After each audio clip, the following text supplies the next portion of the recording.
भारतीय संस्कृत शिक्षण ट्रस्ट संस्थेची स्थापना माझे वडील आणि अध्यात्मातले अधिकारी व्यक्ती आणि आयुर्वेदातील परंपरा असलेले प्र. स. देशमुख महाराजांनी केली आहे. भारतीय संस्कृतीमधील 4 वेद, 6 शास्त्र, 18 पुराण, 64 कला इत्यादींचा प्रचार प्रसार पुणे, मुंबई, महाराष्ट्र, भारतात नव्हे तर जगात व्हावा हे त्यांचा उद्देश होता.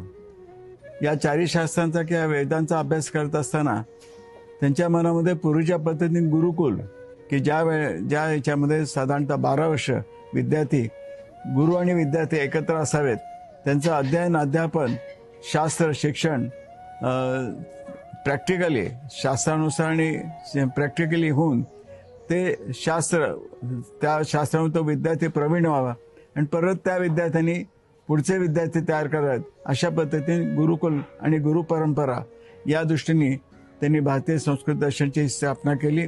त्यामध्ये आता 4 वेद, 6 शास्त्र, 18 पुराणामध्ये आज आम्ही गेले काही वर्ष आयुर्वेदाचं मी असल्यामुळे मी सुश्रुत, सुकुमार, नीलांबरी, भाग्यश्री आम्ही आणि आमचे सगळे सहकारी आयुर्वेदाचं काम करीत आहोत. आणि आयुर्वेदाचं शिक्षण सुद्धा आता आयुर्वेद महाविद्यालय आहे, पण गुरुकुल पद्धतीने म्हणजे गुरूंसमवेत विद्यार्थ्यांनी राहून एक 12 वर्ष तो जो विषय शिकून घेतला तर त्या विषयात ते प्रावीण्य येतं. या दृष्टीने हा विषय आयुर्वेदाचा आम्ही घेतलेला आहे. आज आयुर्वेदामध्ये सुद्धा गुरुकुल पद्धतीने नाही म्हटलं तरी आयुर्वेद जे संशोधन आहे कॅन्सरचा विशेषतः ह्या जवळजवळ 2.5 म्हणजे 2 तप 24 वर्ष आम्ही करतो.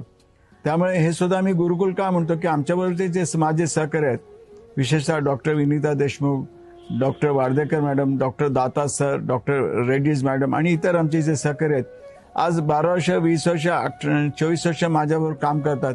हे सुद्धा एक मोठं गुरुकुल पद्धतीचंच एक प्रतिकात्मक एक आपण ज्ञान आहे, प्रतिकात्मक एक गुरुकुल पद्धतीचं एक उदाहरण आहे असं आपण समजू. आणि आज हे गुरुकुल पद्धतीचा विशेषतः सुकुमार सरदेशमुख वैद्य सुकुमार सरदेशमुख माझे धाकटे चिरंजीव आज हे गुरुकुल पद्धतीचा एक विचार करत आहेत. ही 3री गुरुकुल पद्धत आहे. पहिले त्यांनी वाघुले ते जिथे संस्था आहे तिथे घेतलेलं आहे गुरुकुल, त्यावेळेला जॅपनीज लोक आले होते. 2रं गुरुकुल त्यांनी केरळमध्ये ब्राझिलियन अमेरिकन विद्यार्थी आले होते त्यांच्यासाठी घेतलेलं आहे. 3रं गुरुकुल आता परत इथे याच्यामध्ये आपण गोव्यामध्ये घेत आहोत. याचा एकच उद्देश आहे, 5 दिवसात 7 दिवसात गुरुकुल होत नाही, पण गुरुकुलाची जी कल्पना आहे की विद्यार्थ्यांना शिकणं, विद्यार्थ्यांनी गुरुकडून ऐकणं, विद्यार्थ्यांनी प्रश्नोत्तर करणं आणि त्या तद्विद्या संभाषणांना विद्यार्थ्यांना ज्ञान मिळणं, याचं एक छोटंसं मॉडेल म्हणून हे गुरुकुल हा भाग त्यांनी 3रा भाग इथे घेतलेला आहे. असाच हा महाराज आणि ते महाराजांचा उद्देश आहे.